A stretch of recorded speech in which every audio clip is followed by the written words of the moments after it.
Welcome, everybody.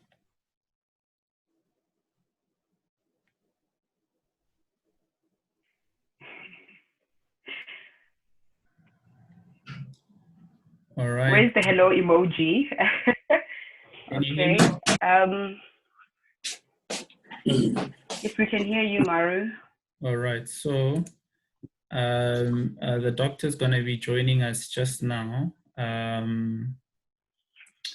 We've got currently about 10 participants, and we can kick off the conversation. Welcome, Doctor.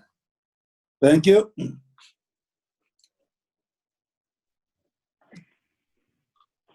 All right. Welcome everybody to our third offering. Our theme today is survival and success of corporates and businesses in the contemporary African landscape. And our guest speaker today is Dr. Khotso Mokhele. And before we can start with the conversations for today's webinar, I'm going to hand over to Itumelo Malebe to introduce the forum. And from there, we will deep dive into the theme of today. Well, thank you, Marinoche.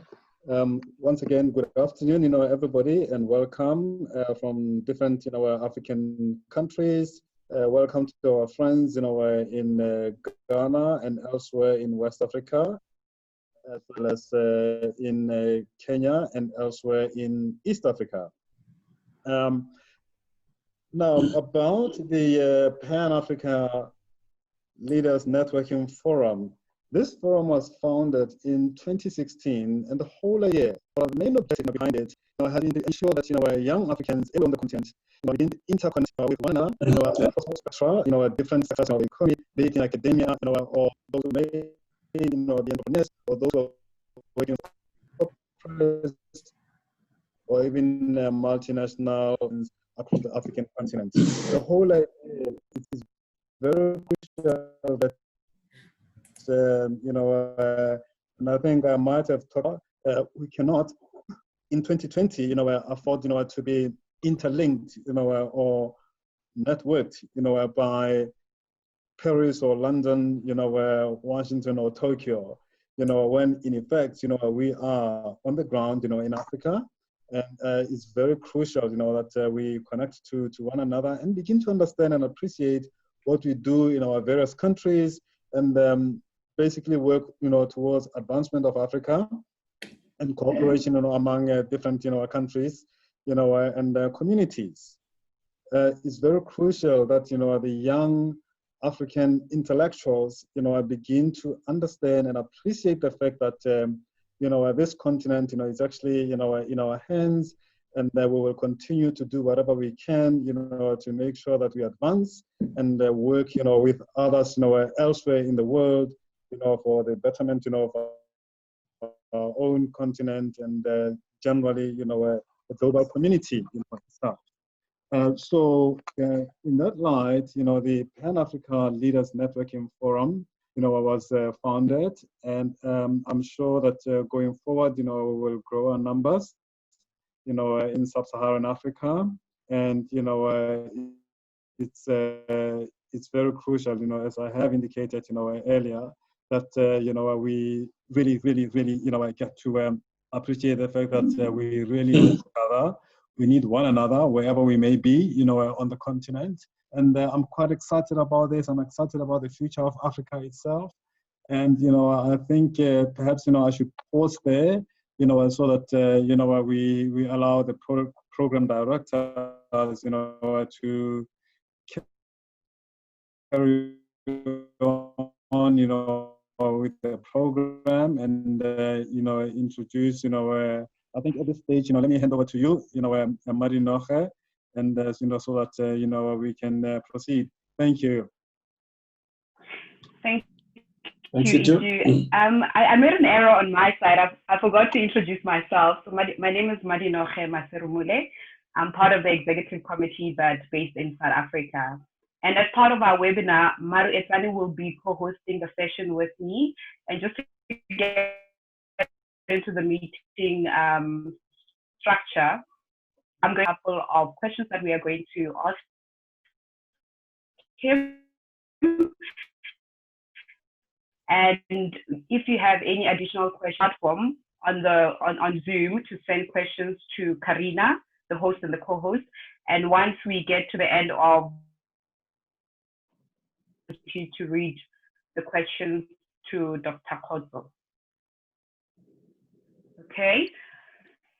To start off the conversation, I'm just going to go through Dr. Khotso Mokhele's profile. It's quite exhaustive, so I'll ensure that I cover a couple of things from his profile. So he's the founder of the National Research Foundation and the Academy of Science of South Africa.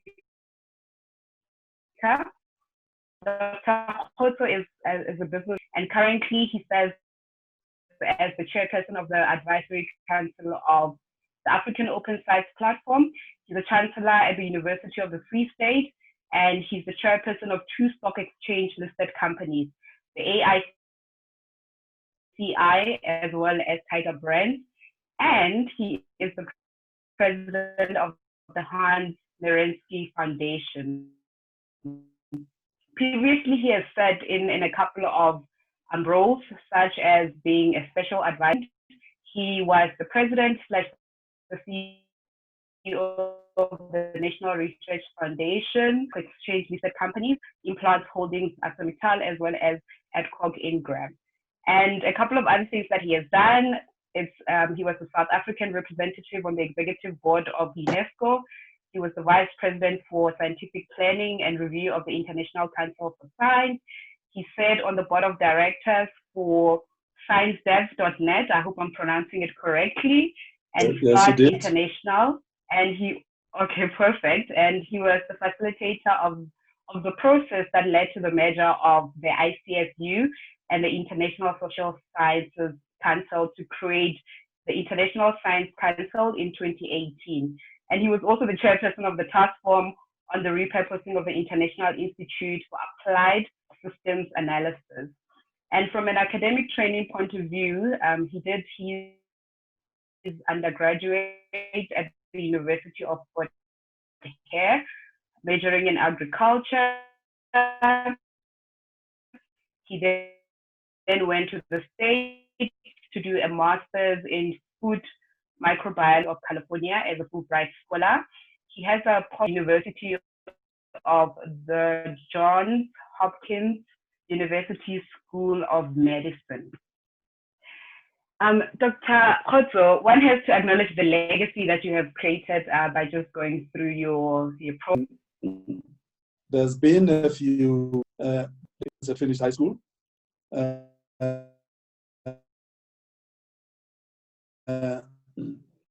My mother ran a shebeen in Bloemfontein, well, a childhood friend yesterday,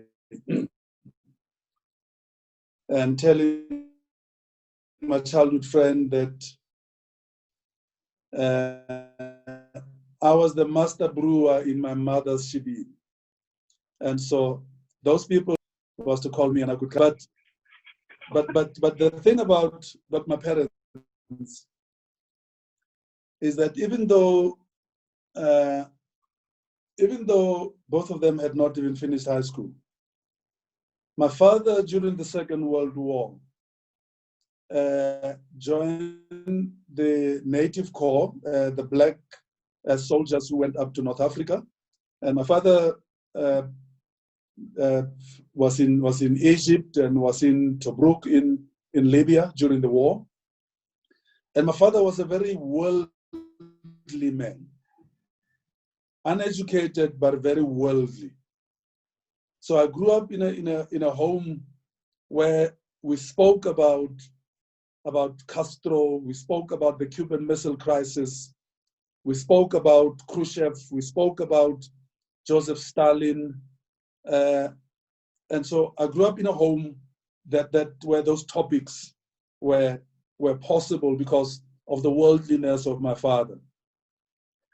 I remember being in London and just in front of Westminster, and there's a statue of Churchill and Jan Smuts and Field Marshal Montgomery, and how I wish that my father was still alive, to get him to go sit there on the bench with me because I grew up with my father talking about Montgomery, talking about General Graziani and all those. My mother, on the other hand, I've yet to meet a person who cherished excellence more than my mother did. My mother never cried from pain or sorrow. My mother only cried from observing excellence. When you're doing something absolutely fantastically, that will bring tears to my mother's eyes. And I'm like that too.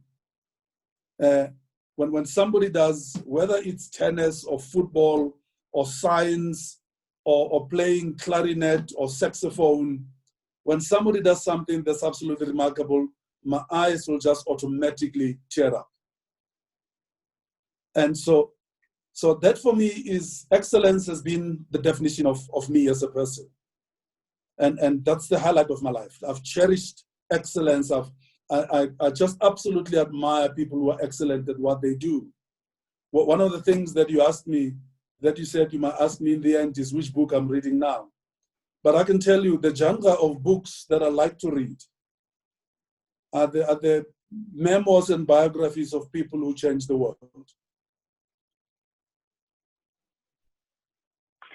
It's heartwarming to know that at the center of your success, your family is your center for motivation. Absolutely. And your mother celebrates excellence. So that's very good to know.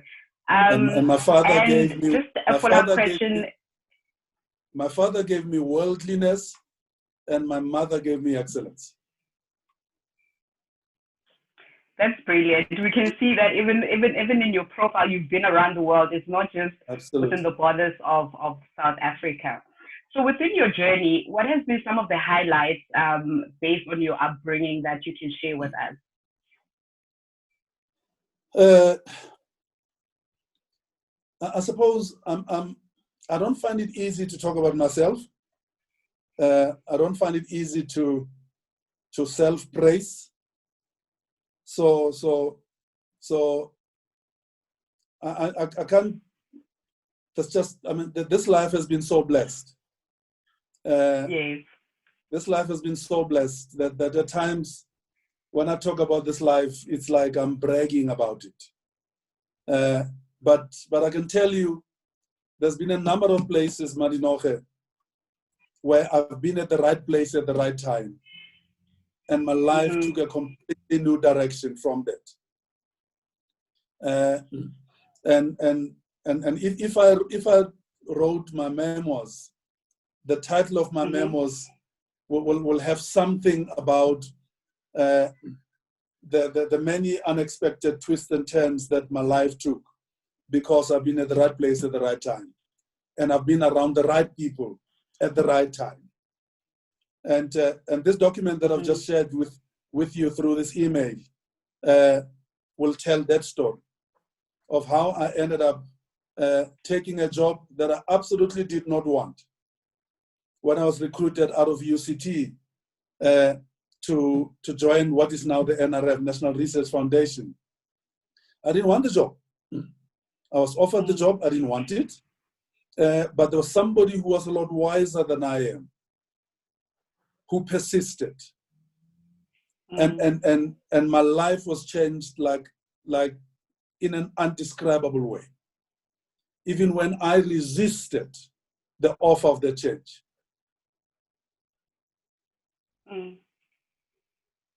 Yeah, seems like you're a very excellent human being, and it's also interesting to listen to what you're saying, because it's quite important that if you're ambitious, one day your ambition will meet the right opportunity and good things will happen from there off. Absolutely. Okay. Moving into the African business landscape theme, Africa has received tremendous attention when it comes to future emerging business markets. We've seen a couple of companies like the likes of McKinsey that have written a lot about the African economy and how Africa's corporate is on the rise. And Dr. Khotso, you have led and sat on several boards across Africa, such as MTN, Zimbabwe Platinum Holding, the likes of Tiger Brands, to mention a few.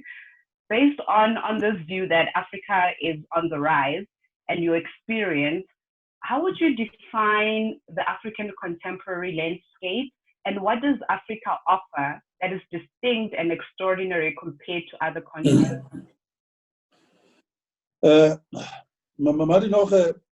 One of your colleagues, Karina, is now in Accra, Ghana. And there are many intellectuals in Ghana who lament the fact that oil was discovered off the coast of Ghana. They lament it because they believe that with oil comes the curse of their country, because oil is a resource that many other people the world over would be looking to get their hands on. Africa was fundamentally never historically defined by Africans. Africa was defined by Europeans. And Europeans defined Africa as a place where resources are found, which resources are exportable. And it included exporting African people. If you look at what's happening in Minneapolis today in the US. Mm-hmm. Yep. What is happening in Minneapolis today in the US is the continuation of that project of exporting Africans. And after 250 years in the US, they are still treated in the US as people who don't belong there. And you have a policing system that believes it is entitled to kill them at will. And you have a president in the US now who says that if you dare to protest, the shooting will start. And so the biggest challenge for this continent is that it was, in terms of the history of the last, say, 100, 120, 150 years, we've allowed the continent to be defined by those who sit outside of this continent. We have yet to take upon ourselves and appreciate the fact, I mean, Itu, the document that I shared with Itu, and Itu knows me from when he was a student at UCT and I was an academic at UCT. What the Black Consciousness Movement taught me was that nobody else has the right and the authority, and I will allow nobody to define me other than myself. I don't give anybody that platform to think that they can define me. It never is their right or their duty. I and only I will define. When I was expelled from Forte as a student in 1976, I said to the Vice Chancellor, an Afrikaner Vice Chancellor at Forte, that if he thought by expelling me from Forte, he will predetermine what I will be, then he has no idea who I am. Because it never was his right. The fact that he could decide whether I get a degree or I don't get a degree, that would never define me. That degree was never going to define me. And so part of the challenge with this continent is that even we as Africans continue to define Africans. We are the only place in the world where our biggest asset is not our people. Our biggest assets are our minerals, are our animals, are our coastlines, are the physical attributes that we have absolutely nothing to do with. We did not make the lions and the elephants and the giraffe. We didn't create them. We did not embed the platinum and the gold and the copper and the coal into the belly of the earth. We didn't. But we continue to define ourselves based on the physical attributes of this continent, not according to who we are as people. And that's why we get wrong. That's why in this country today, 25 years after 1994, we still have a government in this country that does not make as its number one priority the education of its children. When Kwame Nkrumah became the Prime Minister of Ghana, the first thing that Nkrumah did was to make education the centerpiece of his leadership. When he built that university in Kumasi that I was talking to Karina about, it was because the Ghanaians, not the gold in Ghana, but the Ghanaian people were the centerpiece. There are very few African countries. Robert Mugabe did that in Zimbabwe. The fact that along the way things got derailed, but Robert Mugabe did that in Zimbabwe. And part of the reason why Mugabe could do that was because Mugabe had gone to Ghana to teach in Accra, to teach in Ghana. And he understood Nkrumah's vision for this continent.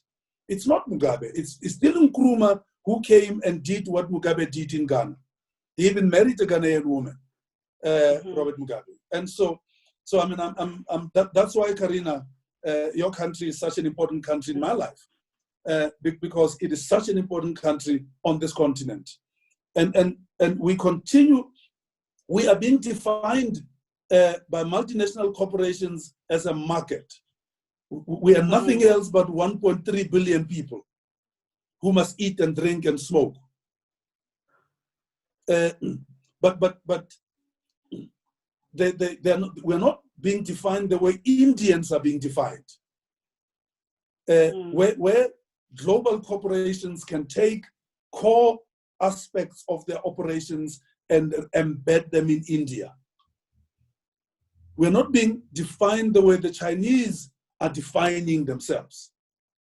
We're being defined as consumers and nothing else. Yes, it's very important, like you say, that the narrative has to change, and we need to broaden it so that it's people-centric. Yes.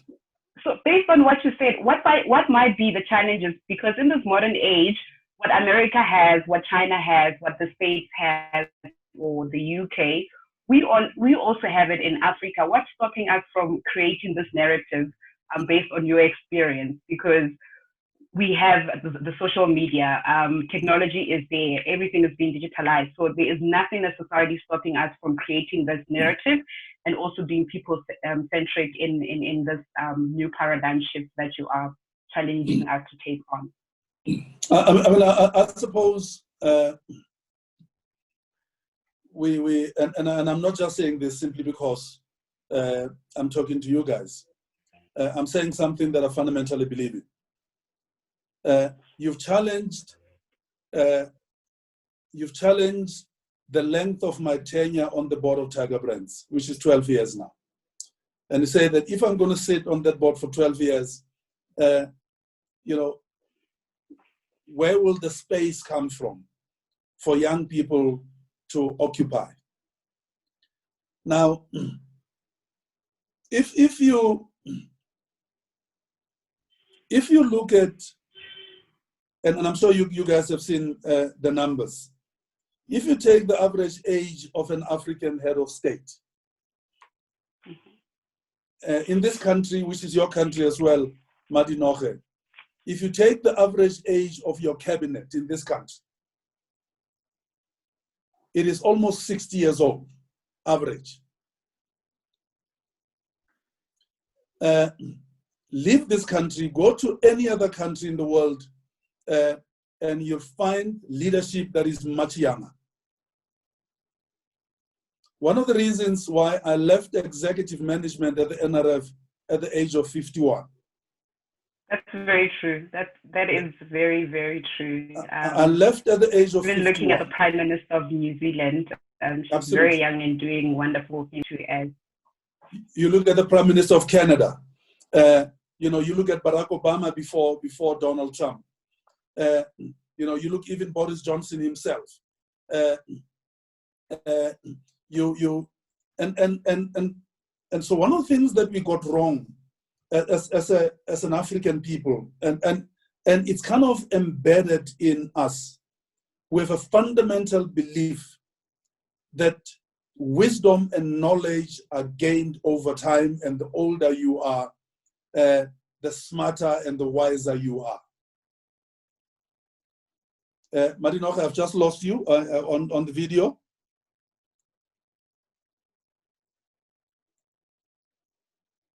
Can somebody take over? I think we've lost Madinoche. Yeah, we're still with you. We're still with you. You're speaking about cabinet age. Madinoche is still with us. So I'm saying that one of the reasons why at 51 I left executive management is because I fundamentally knew that I had given all that I could give that job, and I had nothing more to give it. All that I gave it. By the time I was 51, I had done it all, and I needed to move aside for somebody younger to step into that role. And until this continent shifts its focus from the fundamental belief systems that you have to be very old before you become wise, and allow young people to come into roles and positions, we're never going to change. And that, I believe, is a fundamental problem with this continent. Japan had that problem at some point in time, and they in the last 30, 40 years, Japan has started to shift away from that particular mentality, or Asian countries. And I think, unfortunately, you young people are going to have to fight for that space, because the older Africans will not accord you that space. If you sit at a university in Nairobi or in Accra or in Zambia as a young academic, you almost hardly ever attend international conferences. They're only attended to by the very senior academics. And you have to earn your stripes over time. And at times, they're also chasing just getting the per diem for going to those meetings. So I think that the fundamental downfall of this continent is not to value youth. We're making a fundamental mistake, and until we change that, this continent is never going to change. Very profound. It's also a challenge for us as the young leaders in the continent to conscientize our elderly leaders so that they can make the decision to allow a lot of us to come into those positions with new perspectives, with new skills, to make Africa a better continent.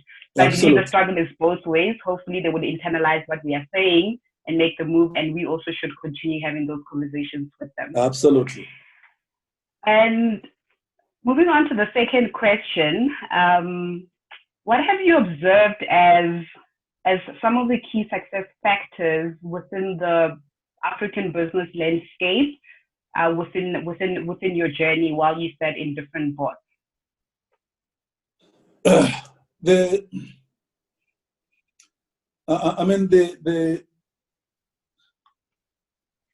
It's not an easy question to provide an answer to, because it rides on my answer to your first question. Africa actually has very few successes to celebrate. So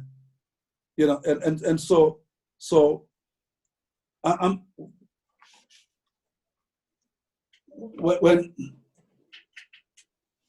regardless of what business you're in, Madinoche, whether you're in the business of mining platinum, of writing codes, or producing pharmaceuticals, you are in the people business. It's people who do those things. So you're in the people business. And this continent struggles with that, with appreciating the fact that whatever it is that we do, the business is the people business. And and again, let me go to Ghana. and let me again use Ghana and Zimbabwe. Even though those two countries had these visionary leaders who valued and cherished the education of their people to the extent that Mugabe and Nkrumah did. Nkrumah's cabinet, and Karina probably doesn't know this, Nkrumah's cabinet was so British, those Ghanaians, that all they did was to emulate what the colonial administrators did.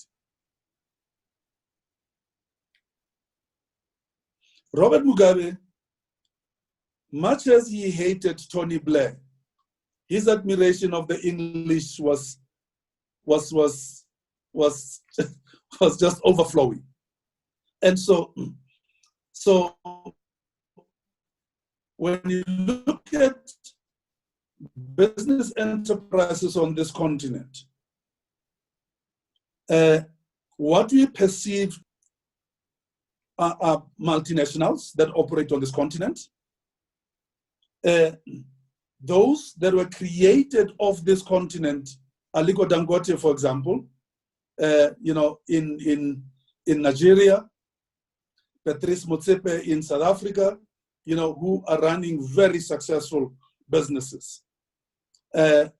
With Patrice, it became a matter of, again, being at the right place at the right time and developing appropriate relationships that set him up. And once he was set up, he didn't look back. Now, go to the story of how Google started. Google starts with two young people at Stanford University having this idea in their heads. They want to build a search engine. But in the US, the sweater that I'm wearing that says UC Davis, if you guys can see it. This is my alma mater in the US. I got my PhD from this university. The sweater is new. I left that university 34 years ago. The sweater is new because I bought it 2 years ago because I still go back there. I still go there to see my professor who's 97 years old. In fact, my master's supervisor died on the 6th of May. If it were not for COVID, I'd be flying to California to go to his memorial service. Google starts and succeeds because these two young people are referred to somebody who's a financier. Now, remember, imagine you're a financier, you've made a lot of money already, so which means you're a little older. And two young people come and talk to you about a search engine. I mean, you have absolutely no clue what the blazes they're talking about. But you may not know what they're talking about. You look at them in the eyes. You see the fire in their eyes. You look at the institution that they come from, it's Stanford University. And you decide $150,000 is what they were asking him for. And you decide that I'm going to bet on the fire in their eyes and I'm going to bet on the institution that they come from. And Google was born. People able to take risks. The story that I've just shared with you on that two-pager that I shared with Itumeleng is a story of a person who took a risk on me. And how I decided that because he took a risk on me, I'll never make him regret that he ever took a risk on me. And so somebody has to take a risk on you. And somebody has to, they don't have to be 100% convinced that they know this crazy idea that you have in your head. And we don't do that on this continent. We do not take risks on our young people. And so, and even so, the success stories, sadly, on this continent, Madinoche, also look back up to corruption.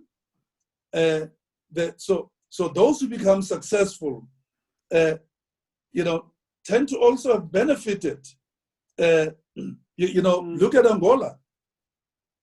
Who are the wealthiest people in Angola? The son and daughter of the former president of Angola. That's this continent. That's what defines this continent.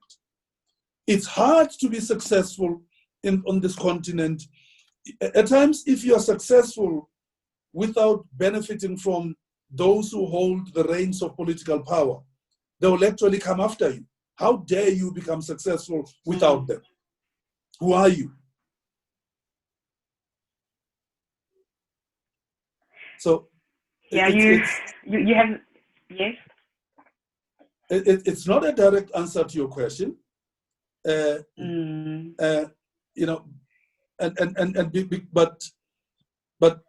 I'm kind of twisting your question around to say, what will beget, if I can use a very biblical term, what will beget success of the future?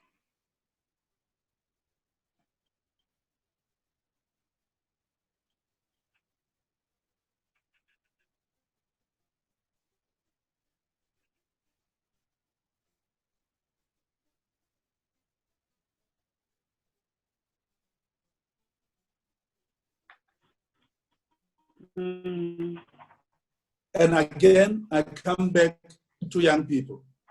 America was... There's a couple of people that are making positive strides that are very young, and we just need to amplify them more so that they can motivate the masses out there. I believe we have a couple of questions, so I'm going to hand over to Maru so that he can read them for you. Maru, over to you. Thank you, Jeanette. We've got 3 questions currently from Silas in Kenya. It says, are our education systems outdated? And we were told education is the key. We are now more educated as Africans versus any other time in history, but our problems are still as real as you've always been. Where is the disconnect? Absolutely a fundamental question. And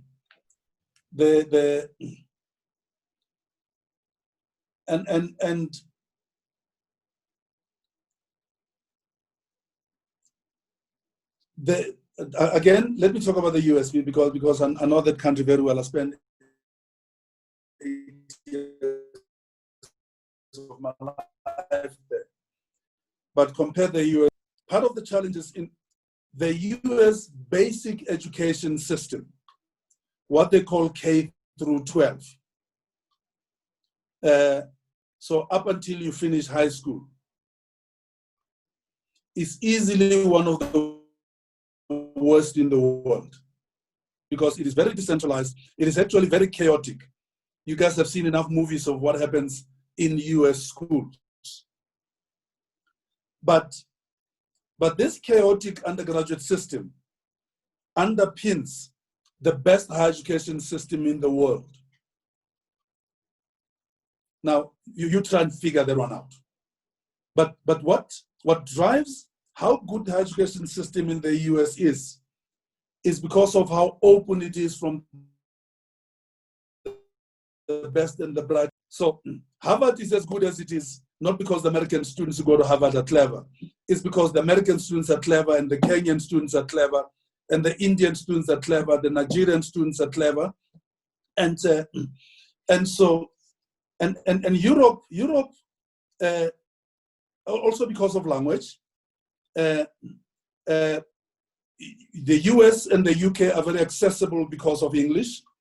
And so they could open up to others from all over the world because of English as a language. The French also have a very large Francophone community all over the world.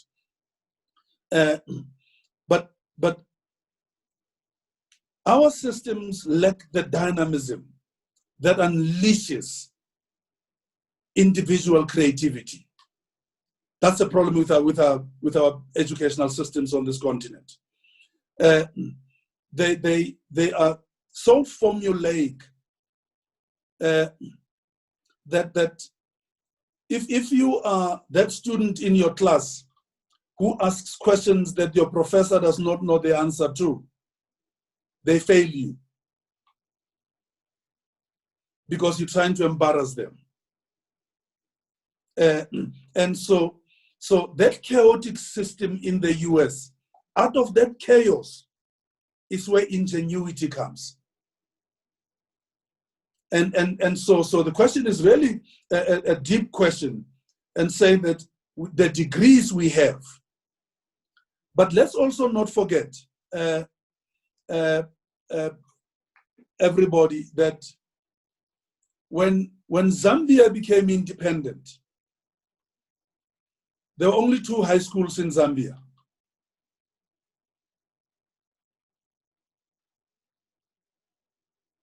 So the reason most of African leadership studied at Fort Hare until the late 1950s is because there were no universities anywhere else. So organized higher education on this continent is only about 78 years old. And so this enterprise is new, but because we're not controlling the enterprise, we did not define it to liberate, to use it as a tool for liberating ourselves. And so the whole issue of the decolonization of the curriculum, it's a fundamental topic, but misplaced and misguided in many ways, because it tends to talk about decolonizing how history is written and stuff like that. Well, what needs to be decolonized is the relationship between education and the African. Because the dominant relationship we did not construct.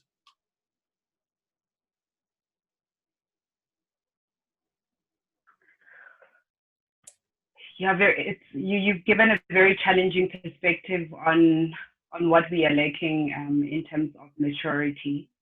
Amari, do we have another question from your end? Sure. The next question comes from Kele. Doesn't mention from where though. And Kele says, what is his view, you doctor, and advise on young leaders not being able to contain or display maturity when faced with handling challenges by elder people? Well, I suppose the question is both fair and unfair on young people. It is fair because every question has to be asked, right? Mm-hmm. We cannot declare that some questions cannot be asked, so the question is fair.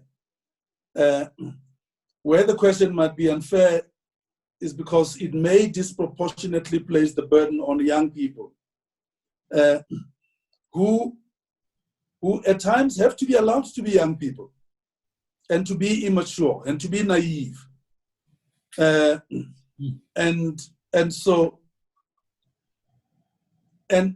the African construction of intergenerational relationships is also very problematic, as I've indicated. So when I arrive at UC Davis, and I take a class from this professor, and I call him Professor Ingram. And he allows me to call him Professor Ingram for 2 or 3 times. And then he says to me, please call me John. Now here's a man who's my father's age. And he says I must call him John. And I could not call him John. I could not call him John. He's my father's age. I must call him Dr. somebody or Professor somebody. And it got to the point where John said to me, listen, I'm now getting offended. I said, please call me John. Stop calling me Professor Ingram. So this example speaks to the way the question has been asked.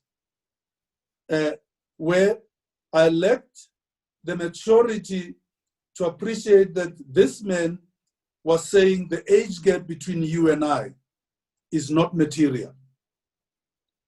Engage me at a Khotso to John level. Don't engage me at a Khotso to Professor Ingram level.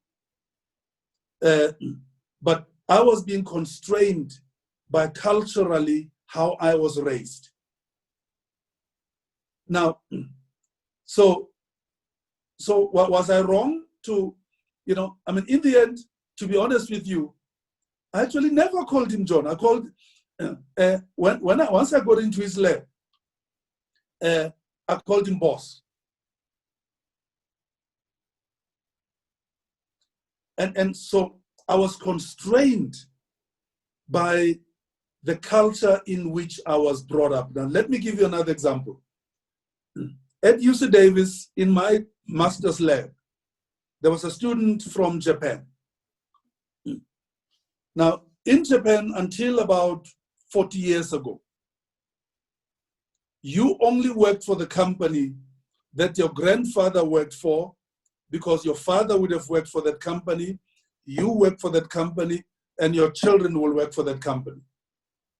So Tetsuji Yamada is given a scholarship by the company to go do a master's degree in California. He finishes the master's and he wants to do a PhD. And the company says, no, but you have to come back. And he says, but I want to do a PhD. His family came very close to disowning him because he was dishonoring the family. And so, but Tetsuji was determined that he wants to chart his own path and not the path that his father and his grandfather had traversed. And it's going to take that kind of audacity on the part of young people, because the older people are going to continue to impose on young people the cultural constraints that they were raised under, that they also are raising young people under. So is it a matter of maturity or immaturity? I think it's a matter of realization. Young people deciding that it's gotten to the point now where we don't care. 1976 happened in this country, not because parents gave permission to their children to go into the streets and face the bullets. But the children went into the streets nevertheless. And if 1976 does not happen, the Afrikaners are still running this country today. The ANC would want you to believe differently, that somehow, it happened because those young people in this country decided that we know that bullets kill. But we're going to take this topic of education and we're going to use it as a lightning rod to change the conditions fundamentally in this country. And those young people were not at university, they were in high school. They were not even at university. I was at university at the time. We didn't start that. We joined it at university afterwards. I got expelled because we were joining young people in schools who had decided that enough was enough. So that is a perfect example that it is young people of school-going age who brought about 1994. Nobody else.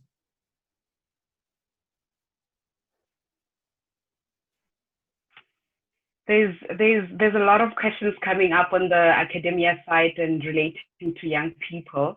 I think at this stage, I'm also going to ask a massive favor that for the sake of time, we're going to take one more question, and then the other questions we'll send them to you and then share the answers with the bigger group. So Maro, could you please maybe perhaps match two of the last two questions that were being asked and see how far we can go with Dr. answering some of these questions. Okay, so the previous question from Stella in Kenya was around you traveling the world and the continent and what lessons you've learned in the different places that you've been to. Kwenya, Fortunate says, for a young person growing in academia and leadership, what advice would you give them in ensuring that they become aware of what is happening in Africa and how that is impacting their careers, i.e. in research? And what can they learn from the African leaders to ensure that they also become good leaders? So the first question, in the intro, one of the things that was mentioned about my global role are the two projects that I've done in 2017 and 2018. Being invited by two global science NGOs to help facilitate a conversation between them. One is in the natural sciences domain, the other one in the social sciences and humanities domains. And these two global organizations, both based in Paris, deciding that they want to have a conversation about how the two domains can come together to help resolve some of the biggest global challenges confronting humankind. And they're looking for a facilitator for this conversation between the two organizations.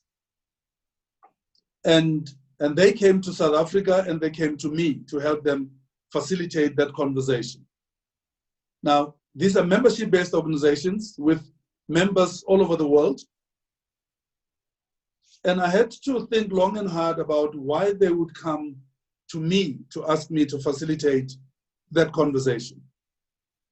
And that was followed subsequently by another invitation by me to go drive the process of an organization based in Vienna that was created by the Americans and the Soviet Union during the Cold War, called IASA, the International Institute for Applied Systems Analysis.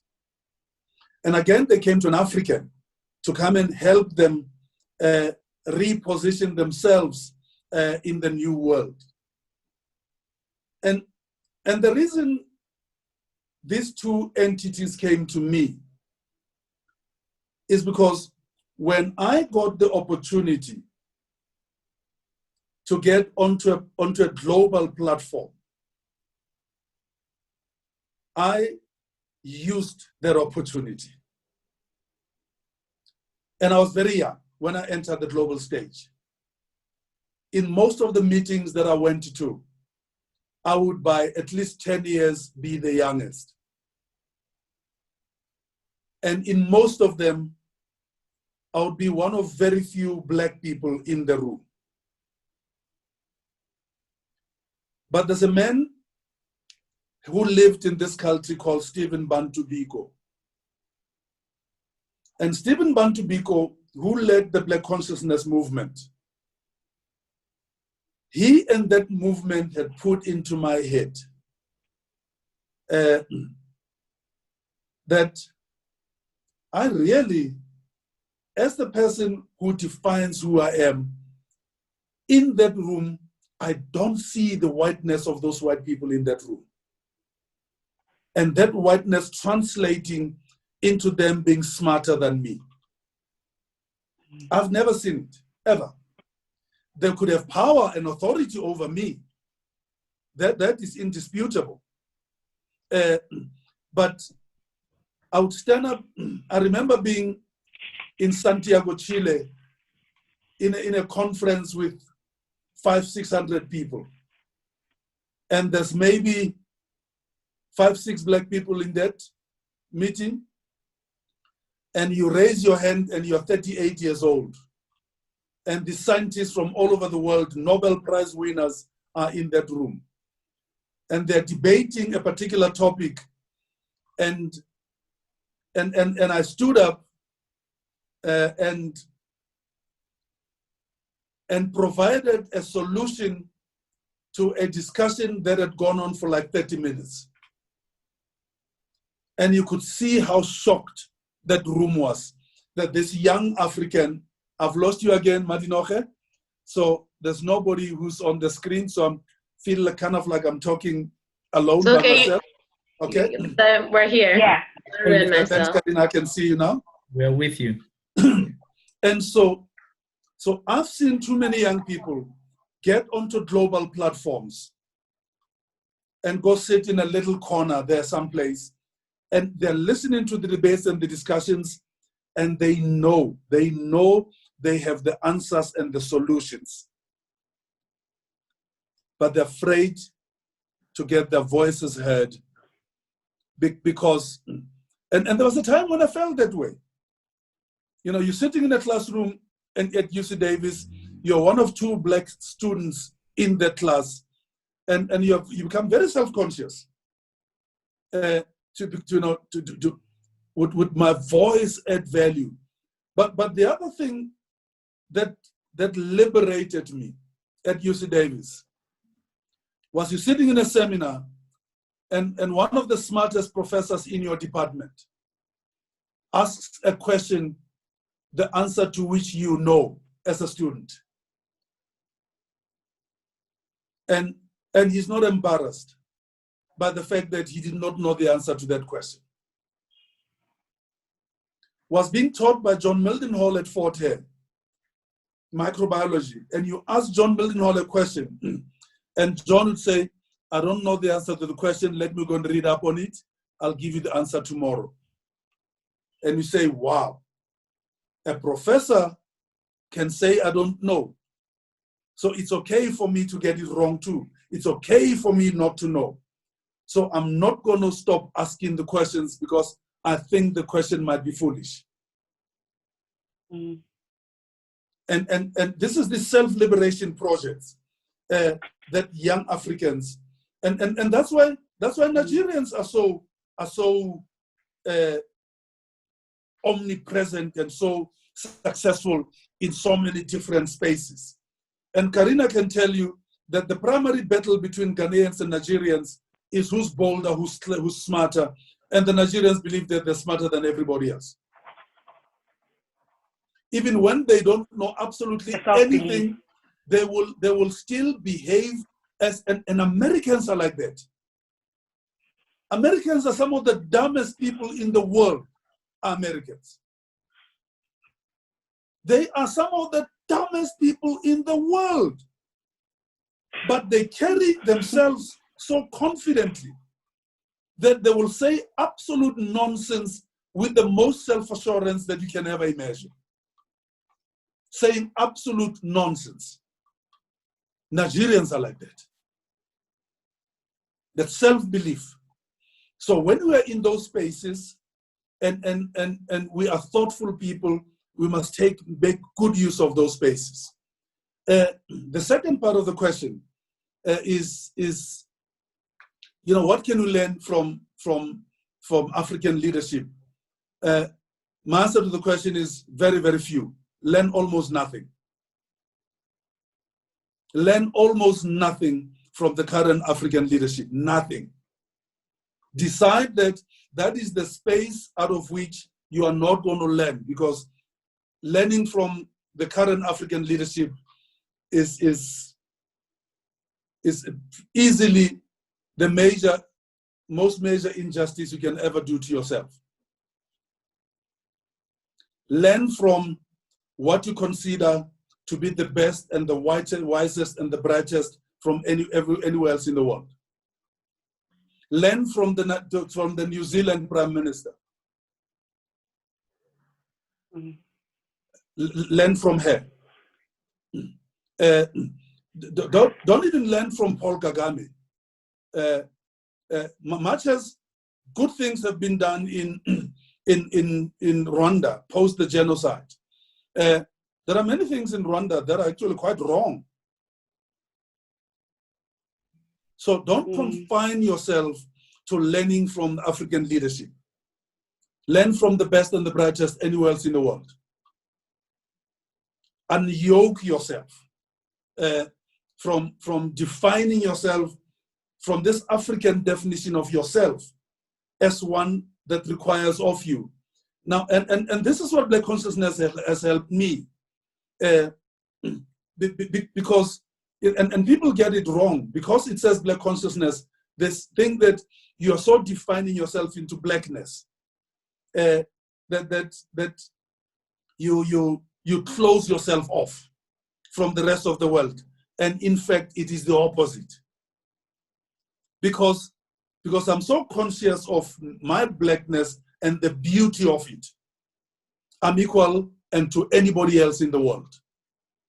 So it gives me the world as a place that I'm equal to.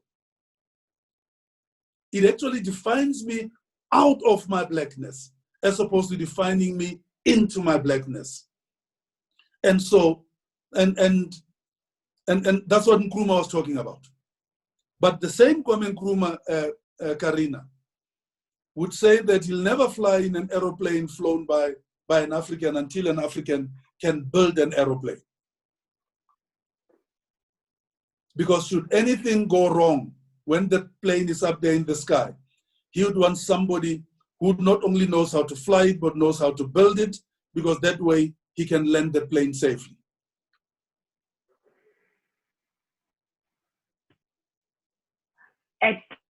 At this moment, I don't want to ask any further questions because I am moved, I am challenged, I'm inspired, and for the sake of time, we've actually come to the end of our webinar. And I'm going to hand and do the closing for us. Thank you again so much, Dr. Khotso. Yeah, I'm yearning for more conversations with you, and I'm hoping that in the future we'll have a follow-up webinar with you. And hopefully one day, even when we're organizing some of our conferences, have you as a speaker in one of our rooms. Thank you so much. So thank you, Marinoche, and thanks everybody. Karina, over to you. Okay, Dr. Khotso, thank you so much. I leave this hour generally inspired and more knowledgeable about everything on the continent. And your reference to learning from other countries is something that we don't often do, and I think is very pertinent for this network. So it's our ambition in this network to build something that can support, learn, and allow us to grow from each other. And today I've just been having a quick look at who's been joining us. So we've been joined by people from South Africa, from Kenya, from Ghana, from Sierra Leone, and from the United Kingdom. I definitely, what you discuss about specifically academics with reference to their titles resonates a lot with me, because we often have this discussion, and there's a big split, I think, within academia over when you're in an academic forum, the importance of those titles or the immaterial importance of them. So that definitely spoke to me throughout the last year. But there's a few key points that I think we can all take away from this, so I thought I would summarize them for all of us on the call, on the basis of the last hour, which has generally been inspiring. So the first is to allow nobody to define yourself outside of yourself. I know that definitely spoke to me, and I assume it spoke to many others. And then it's to have the tenacity and the strength to fight against intergenerational belief systems that you must be old to be wise. It's not necessarily going to be easy, but we need to keep going with that. To maybe scrutinize and question our successes on the continent and look where they're founded. I reflected when you said that on some of the successes within Ghana, and I actually think many of them have been supported or founded outside of the continent. While there is, many successes here, we really need to question that and question why that is, because I think it often sits within our leadership. The next is, I know you were inspired by Biko, so use opportunities to put yourself on a global platform. Our learning and experiences have global purchase beyond our own nations, and I think we often confine ourselves. So ignore the whiteness or the race in the room where relevant, and do not be afraid to be heard. And then we need to embark on our own self-liberation projects. And in that, we need to create our own narrative. Africa can be defined by us, those living here, but it's for us to take that challenge on. And then lastly, to learn from the bright and the best global thinkers, rather than our best leaders. And that may not necessarily always be the same thing. So thank you for the most amazing hour. We're very, very grateful, and I'm sure many people will follow up after. So thanks again.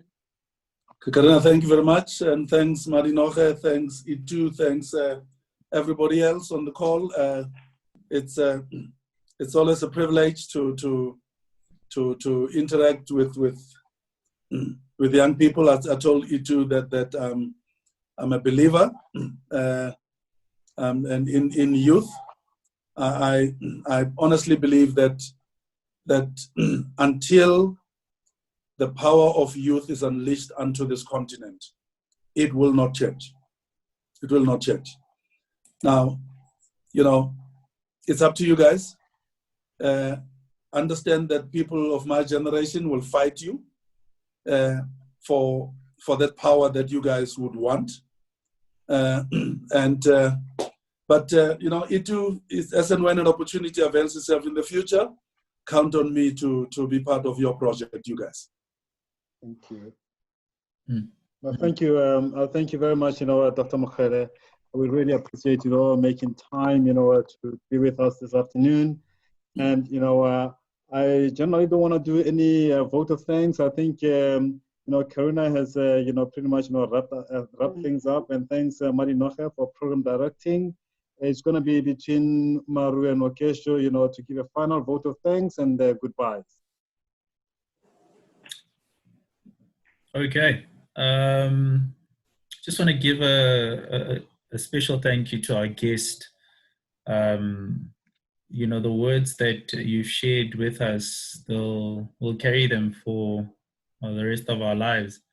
And some of the ideals that maybe we had coming into this conversation will need to revise and really look at them as to what it means to be African and what it means to be Black, and what excellence is from that. So special thank you to the guest, special thank you to the EXCO members from the different countries represented, Kenya, Ghana, South Africa, as well as all the different participants from PALNF, from Zimbabwe to Nigeria to the United Kingdom, and all the people that posted their questions, Silas, Stella, thank you so much. I'm seeing another comment here from Hema. Thank you so much for availing your time to join us. We look forward to more opportunities like this where we can share ideas and share insights with one another across the continent. So as a vote of thanks from my side, thank you. God bless and take care. Thank you, Maru. Much appreciated. Thank you. Mine is to also say thank you very much for taking, your internet has also been very shaky. I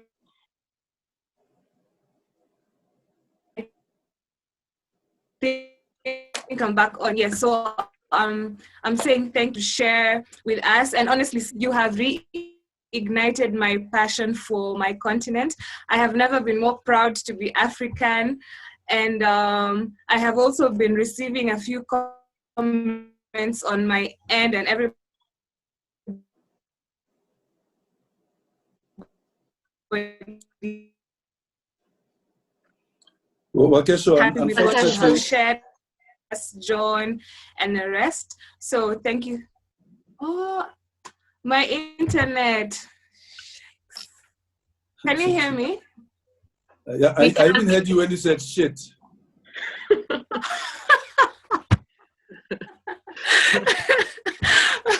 My internet is so shaky, gosh. I'm so sorry. But anyway, I'm just saying thank you so much, and I look forward to hosting you again. Bye, and thanks. Much appreciated, guys, and I've enjoyed it as well, and we'll see what we can do together again in the future. Thank you. Thank you so much. Bye-bye, everyone. Bye-bye. Thanks, Marinoche. Bye. Bye. Okay, for all those that are still in the call, we do have a survey that Karina has shared on the WhatsApp group. Please, if you're not on the WhatsApp group, just ask anyone that's invited you to this engagement to send you that survey. so that we can get some more speakers and guests, and we can cover more topics that are more relevant to your own country, your own circumstances. Thank you everyone for availing yourself and for sharing your comments and your time. This particular conversation will be put up on YouTube within the next couple of days. Thank you, thank you, thank you.